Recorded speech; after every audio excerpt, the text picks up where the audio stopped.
Hey, it's NPR's Book of the Day. I'm Andrew Limbong. Sometimes when it comes to stories about teenage immigrants in the Western world, you hear the same beats again and again. Society is racist. My parents don't understand. I feel weird and unsure about my place in society. What I like about today's interview with Lang Leav is that, yeah, she touches on those things, but she makes sure to remind people that immigrant teens also then have to deal with the teen part of that equation. Crushes, school, friends, enemies, frenemies, all that. She talked with Here and Now's Deepa Fernandes about her book, Others Were Emeralds, and coming of age in Australia. This message comes from NPR sponsor Indeed. Don't wait for great talent to find you. Find them first with Indeed. Indeed's a powerful hiring platform that can help you attract, interview, and hire in one place. Visit Indeed.com/NPR to claim your $75 credit. Terms and conditions apply. Support for NPR and the following message come from Live Right, publishers of The Pole by J.M. Coetzee. The Nobel Prize-winning author presents a new novel of Spain, music, and the bold power struggle between two lovers. The Pole by J.M. Coetzee, available wherever books are sold. A new novel brought back memories for me of my childhood in Australia. Sydney has a reputation for being a cosmopolitan city, welcoming visitors from around the world.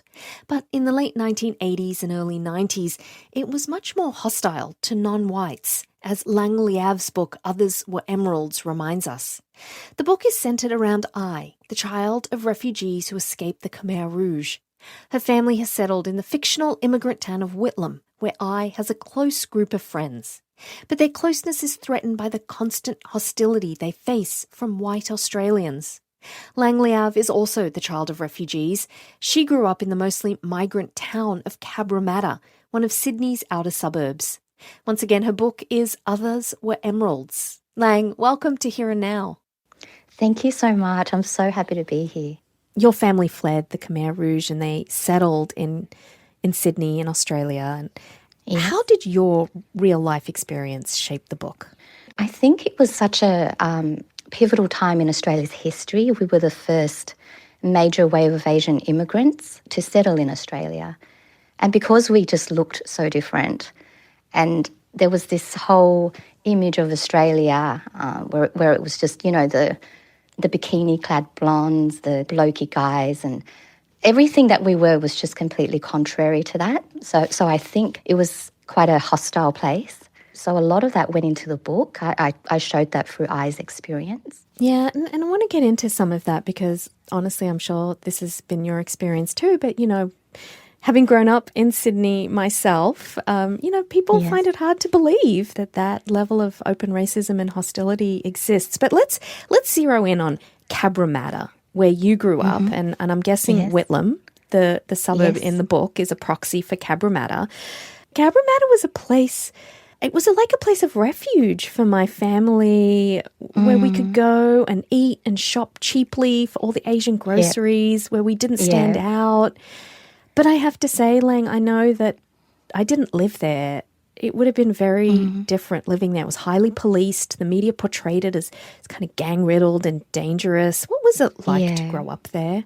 I think both parts are true in that you were speaking about it as if it was a haven, and in some ways it was that as well. I think those two things existed, and there was all the crime and the drugs, and it was portrayed as a ghetto back in the time. And as you'd remember the whole period in the 90s with Pauline Hanson from the right-wing party, One Nation, it was seen in a certain light. Yeah, the casual, overt, constant racism that you portray in your book.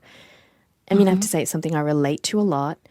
And we were just talking about, people gush about Sydney and what it must have been like to grow up there. And your book catalogues in a very subtle way how ostracizing, even dangerous that constant racism is. And we don't want to give away the very big twist in the plot of the book. No.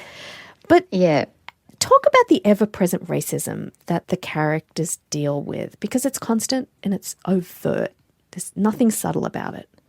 No, absolutely. And it definitely was overt after, Pauline Hanson came out with the "We are being swamped by Asians" in the speech.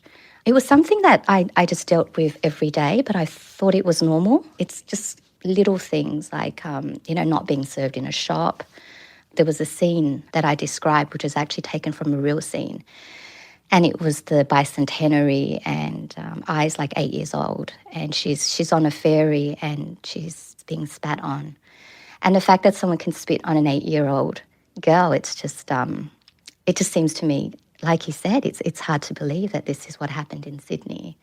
But that was taken from a real story, and that's one of my earliest memories. You know, an overarching theme to the book is almost the flip side of that, is that the characters have these normal highs and lows of teenage life, the falling out of best friends, misunderstandings. Yes. But because they're the children of immigrants living in this hostile place, the consequences of these normal teenage things are so much greater. I think of characters saying things like, "We could have worked it out if we had the time."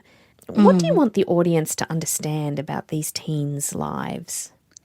I just wanted to keep it authentic, and that's how it was like. I mean, there was all this other stuff that we had to contend with that other teens don't have to, but then we were still very much engaged in normal things that teenagers were. I mean, we watched the same movies, we listened to the same music, we had crushes, we had, first loves and friendships. And I suppose I just wanted to show that side of it. I know a lot of novels about Cabramatta, or the ones that I've known about or read so far, are centred very much around crime and that side of things. But I just wanted to show what it was like. And Lang, I have to say, I felt the characters were really lucky to have each other.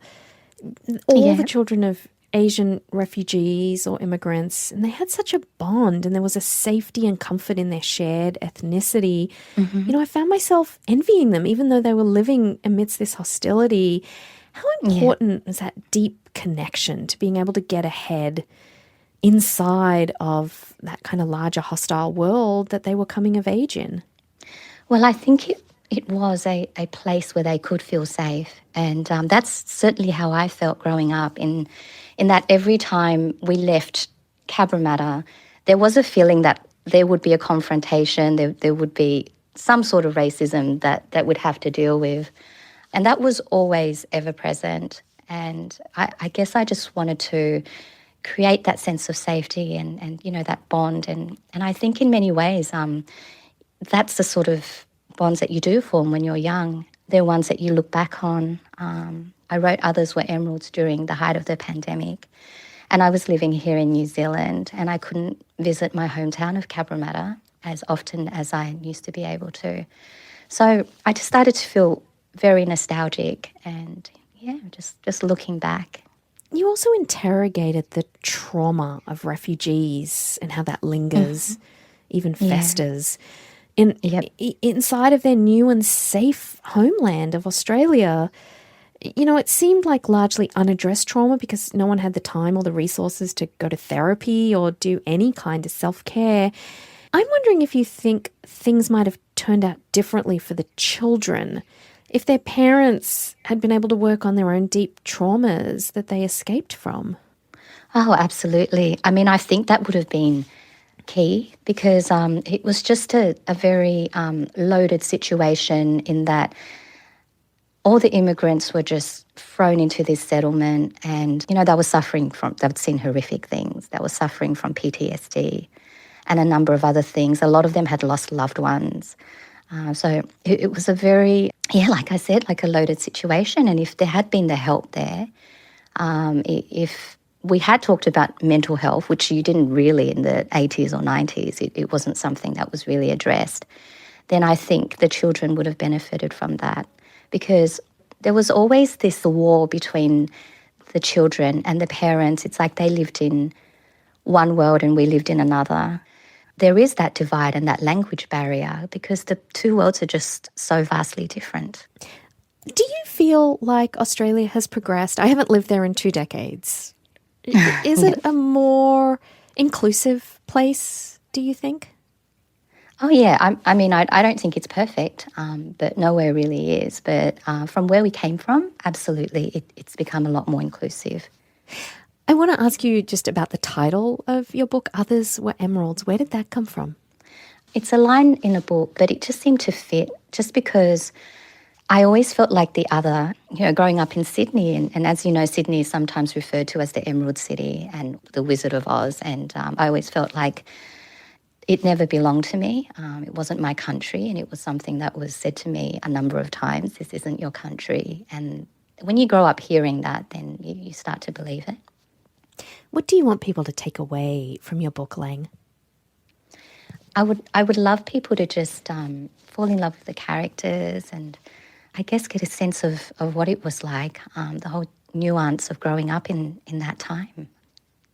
Well, it brought back many, many memories, not all of them good, but I did love immersing myself in the smells and the sounds of Cabramatta and I remember going there as a child. Lang Leav's book is Others Were Emeralds. Thank you so much, Lang. Thank you so much, Deepa. Thank you.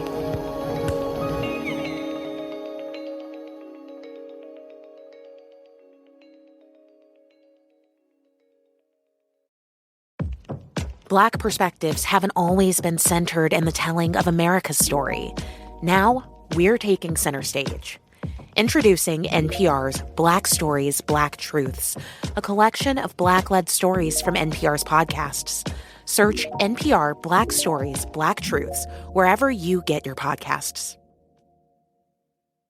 This message comes from NPR sponsor Amazon Music. If you're an Amazon Prime member, you can listen to your favorite news, comedy, or sports podcasts ad-free no matter where you are. Amazon Music has the largest catalog of ad-free top podcasts. Listen to your favorite shows like Up First, Smartless, and Pardon My Take while driving to work or biking to a friend's place. To start listening, download the Amazon Music app or visit amazon.com/OTG.